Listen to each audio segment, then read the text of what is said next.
Makes the call off of his 1.5 million chip stack. And in the window is the jack, which gives him the better of the two hands here. Watson flopping second pair. Ali with a quick check. To the big blind defending range. Oh my goodness. Ooh. Trip tens arrive for Watson. I mean, Ali basically never has pocket jacks or tens, or aces, kings, or queens, which are all very, very strong on this board. And obviously Watson's hand somewhat concealed, and he is going to lie in wait and make squads on the river. This is disaster for Imshirovich. How is he going to give Watson credit for 4 tens as played, let alone the improbability of making that hand? And here, Ali has tens full of jacks. Kicker, not a problem.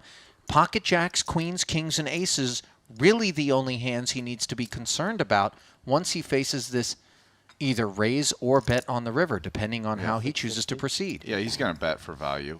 And, wow, he bet huge. Oh. And, I mean, Watson's going to... There's no escape now for Imshirovich, is there? And, you know, Watson has, between the run out and the fact that he checked, especially the turn, you know, kind of trapped him. There's the all-in. So, yeah, he doesn't even use a time bank. But, yeah, it's the, I mean, the answer to the question then is he just doesn't think Watson's ever bluffing.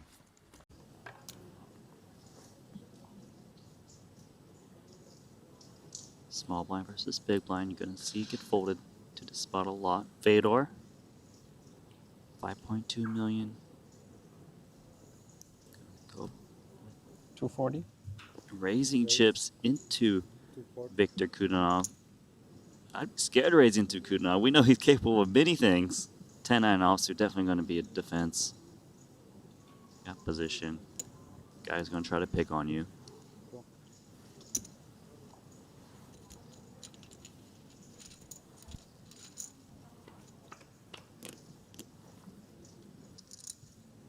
King, queen, deuce doesn't hit either holding in terms of a pair, but Kudinov does pick up the gut shot straight draw.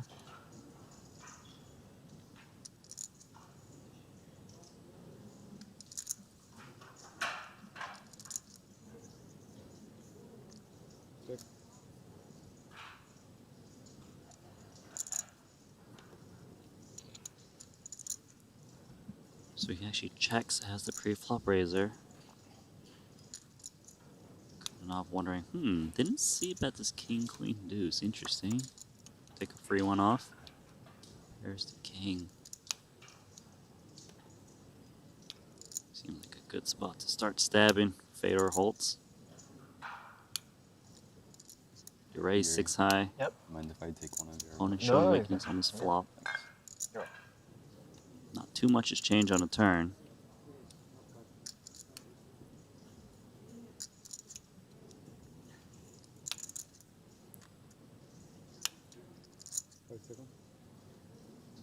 $175.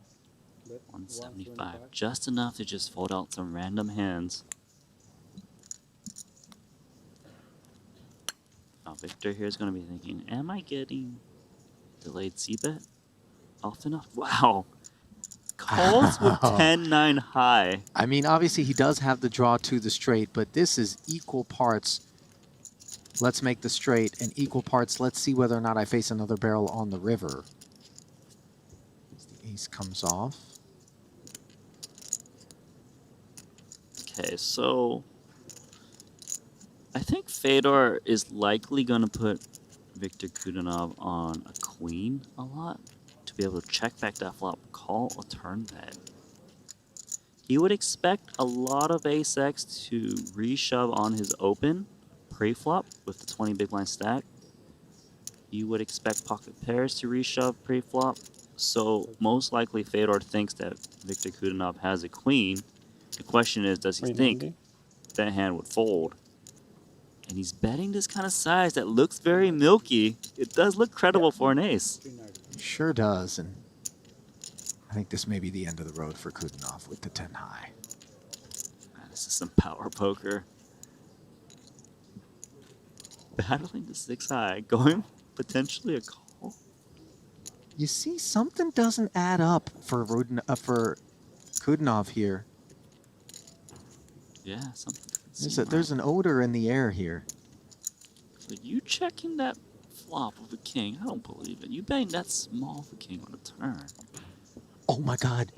Did he just call with 10 high? Wow. Show everyone. This 10-9 high is sick. Sick. Oh sick, my sick. goodness. Just keep nodding your head, Fedor. That is unbelievable. I'll tell you what. If there's one thing that could have happened No slow rolling. that would really gut punch Fedor and make him rethink what's been going on. And if you watch, he's going to try his best to dance around and avoid being all in. He wants to play pots against everyone. He wants to see flops, turns, and rivers. And I do think that he will shine on the later streets over, the new age guys who may know how to play ICM well or pre-flop well. I think if he gets you to the turn of the river, those guys are going to be scratching their head kind of a lot. And I think today's tournament, the 150K, where we start off 400 antes deep, he's going to be a nightmare. Sure, 100%. And this is something I've noticed and pointed out is the difference in the play styles. There's a number of the players that have a pre-flop, very like shove or fold, fit or fold type style, or limp kind of fold or jam. And a lot of players that definitely like going post in a various number of ways, including instead of jamming, just open raising size sometimes, as well as just the preference. And one of the things I feel like I've noticed is it seems like the guys who who are good playing post flop tend to be some of the best short deck players. Like it's like you're taking a big part out of the game if you just go, and even if you have a good fit or fold pre-flop strategy, I mean, you're missing a big part of the game and a big opportunity to kind of like steal pots and whatever. Great fold by Seth here. Yeah. Yeah, no, I completely agree. But what I think you're seeing is people in a vacuum see if Seth peeled the king jack of diamonds here, he'd be in a lot of trouble. Now Tony just called the c bet, and this is a very safe card for Ivey's range, so he's going to keep barreling away for sure. And I'd say Tony will just call. Actually, he's just when they're this deep, I think that he's just going to be afraid of being oversetted. Really? Yeah, I think so. And you just give, but 3 away, like so many draws. Yeah, it's but you're in position on the other guy. Like the jack is never going to improve Chidwick. Basically, sure, you can let Chidwick like float again with 9-8, but I just think that, well, that's actually a very big bet from Ivey. So there is a chance Tony puts him in here. Yeah, versus that size. Yeah, because Chidwick's only got 835 back. My intuition is Tony's going to raise. Just the way I've seen him play. Yeah. I just feel, that makes all the sense. It's a good play. It's a good play. I think Ivey might fold here. I mean, you got to put the guy exactly on. This is a really tough spot because there's just a chance that Tony G called the flop with King X of spades and it's just kind of like, whatever, man, I'm all in. Hopefully you fold. If you don't, I've got the best hand. But I can see Ivey making a fold here. Maybe it's reasonable to think Tony calls that hand quite a bit, though. Yeah, Like, but I mean, you're just chopping with value a ton, right? Like, and we were just talking about life in general, and he said something that really stuck with me, where he said, Tony. "There's good table talk. I'll wait." Yeah.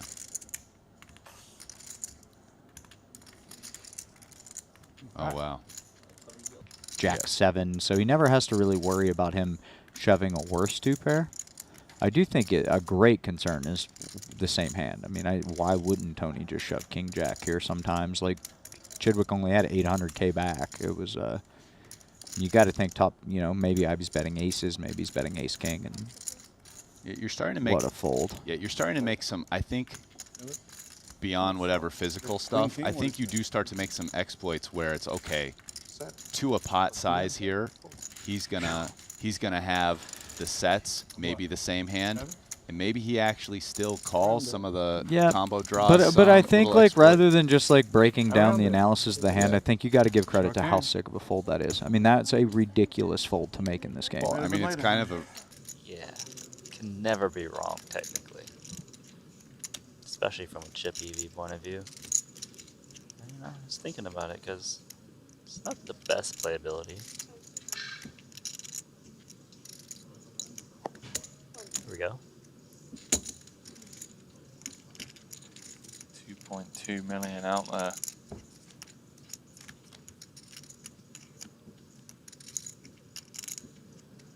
Deuce.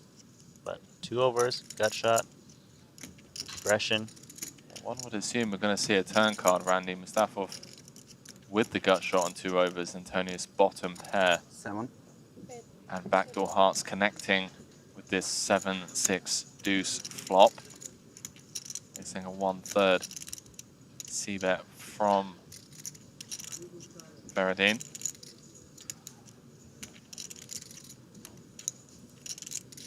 This pot could get dicey on the turn. Antonius, with this stack size, probably will be calling. 3.6 million in the middle. We head to the turn. Queen of Hearts rolling off over card to the flop. Essentially a card that Mustafov is going to continue barreling on. Little does he know, Antonius not going anywhere. He has turned a flush draw.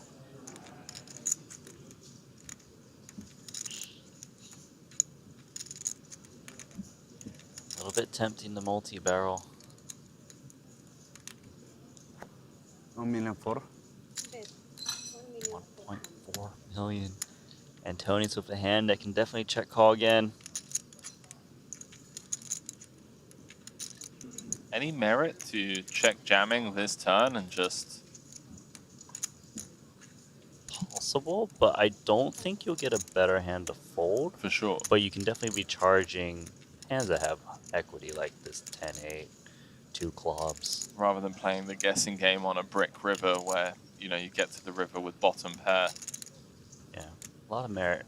Generally speaking, you'd be check jamming a little bit more often if you can get better hands to fold. You know, if you were... See what he comes with facing the 40% turn barrel.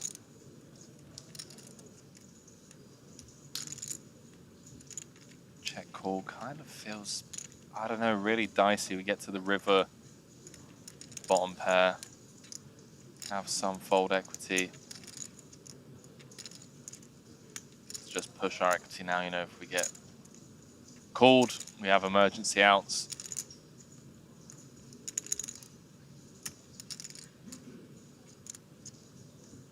Curious to hear what the viewers at home think Patrick should do. No, call. You said call.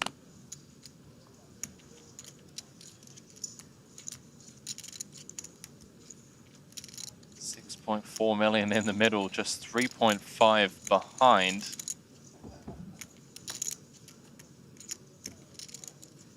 Ace of diamonds on the river.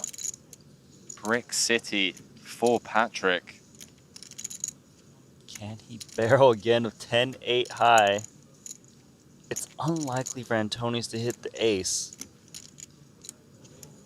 A lot of these hands of ace could rejam pre-flop hypothetically. All in. All in with 10-8 Wow, high. gangster. And Antonius has got bottom pair.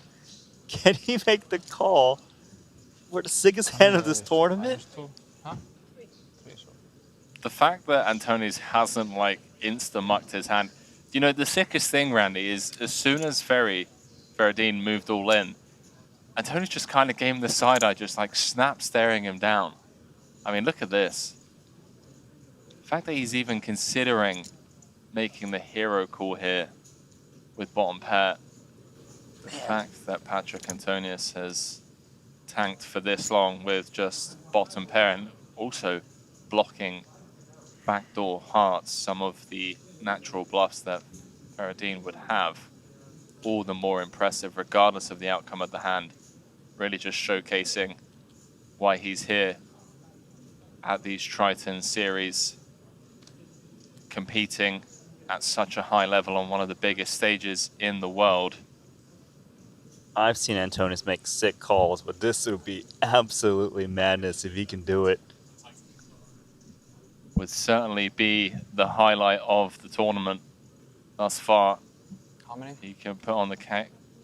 Oh, had to stop myself there. I wasn't sure what he said. He was asking how many time banks he had to use. Yeah, he's running out. He feels it. Absolutely. Then he looks at his hand. He's sicko. like, I've got a pair of deuces on a 4 overcard board. Right, let's reverse engineer this. 10-9, 9-8, 10-8, 8-5, 9-5, Random 4-5. clubs. So many clubs, hearts. So many hands. Brick. On such a convenient run out for Ferry to blast off with. I really hope just the one chip flick. Come on, Patrick. Find it.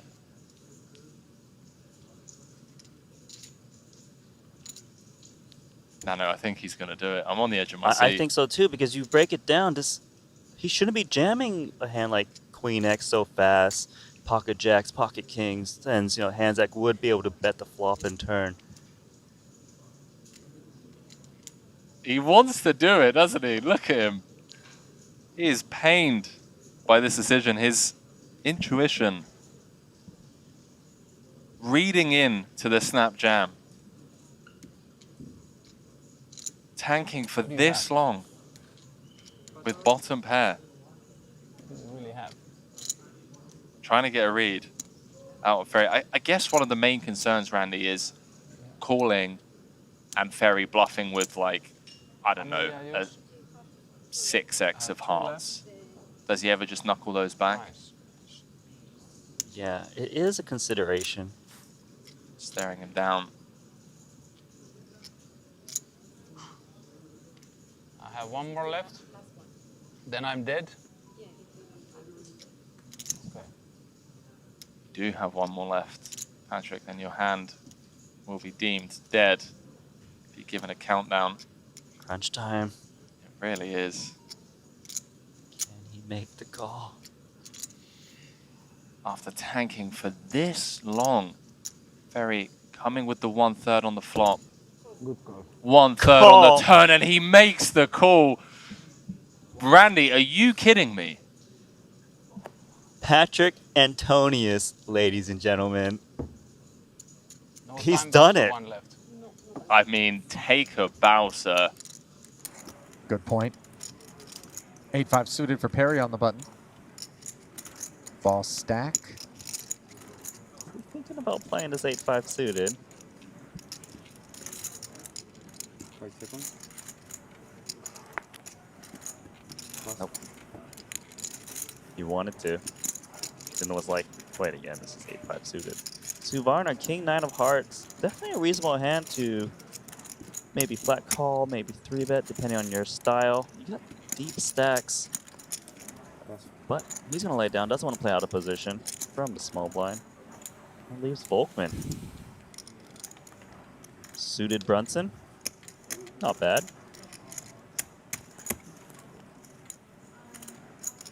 Ten-deuce suited. Good enough or no? I think so. 5 seconds. Suited hands tend to play pretty good against a practical min raise, but I think he might be reaching for chips. The man is Like the let's take three-betting. it upstairs kind? Yes, indeed. 160,000. Volkman putting Jaffe to the test. 3-betting off 22 blinds with 10 deuce suited. Close to the money.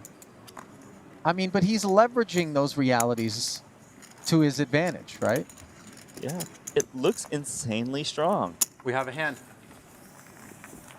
And he's opting to use a hand. It's polarized because no one's going to call your 3-bet when you're playing so shallow. It's kind of a 4-bet jam or fold. So you use hands that you don't really mind. It's just like aces, kings, and those kinds of things. Like the middling hands are quite good, like queen jack suited. You'd rather just see a flop or 3-bet all in. Meanwhile, 3 players have seen this queen 6 deuce flop where Kale Burns checks top pair. I didn't ask for it. It's just a bit. Also, Boitas Probably Sam. is a better Seizing it. with I don't know. second pair.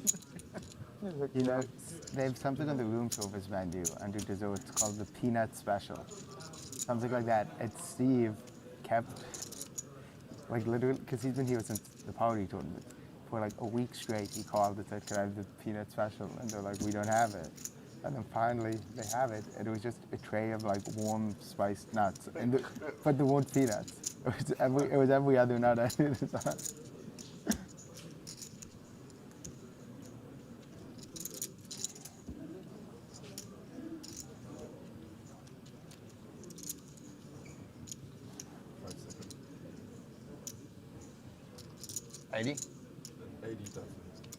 So Burns now going to lead out, pairing the top card.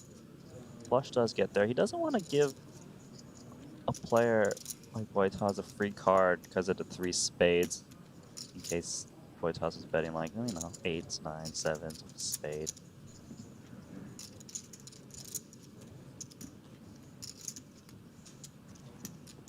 Trip queens.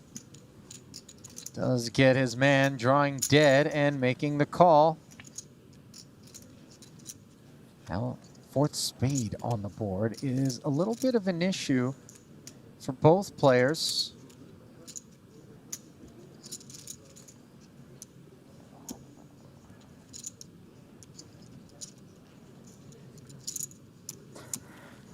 And a bet here from Kale, Randy, would be turning your hand into a bluff regardless.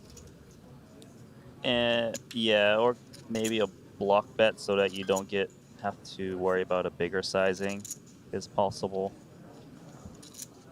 Normally, I don't think you would see a queen laid out, but he might go for like that mini bet or something tiny. No, Burns is quite a creative player. How tiny is the question?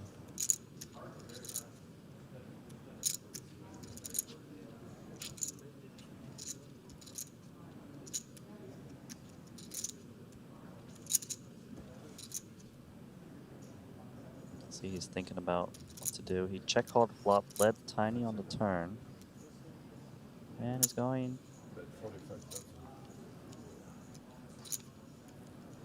very small. Less than 10%. 45K. This is extreme blocker downsizing here.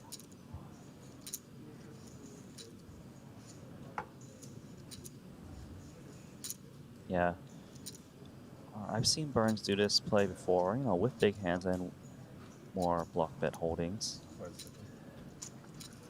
Now, Laszlo doesn't think he's got the best hand. He's just wondering, can he get a better hand to fold? Would queen block bet this way on a 4 flush? Oh, he's reaching for chips. This is some pretty advanced poker coming here. Oh, this is nasty. So the danger of these cutesy sizings is obviously that we do invite the opposition to maybe ask us a question. However, anybody that is out there downsizing their bets like this has to recognize that reality, and every now and again, you give your man the answer. How much is it? 300. Yeah, thank you. So, Wow. So Burns like to talk about how to think about this hand. It's just the hands he beat. Okay, it's like a 6x. There's not that many 6x's that flat in position. 6-7 suited, 6-5 suited.